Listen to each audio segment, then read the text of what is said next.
Mary and the Firefly short moral story.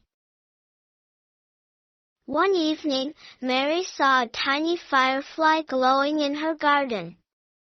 Fascinated, she caught it in a jar to keep as her nightlight.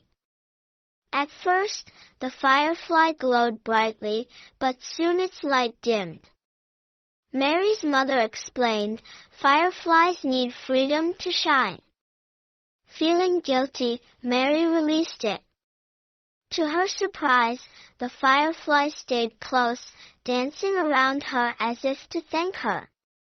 From then on, Mary enjoyed its glow without trapping it. Moral: true happiness comes from giving others their freedom. Kindness and respect for all living things allow beauty to flourish naturally. Thanks for watching.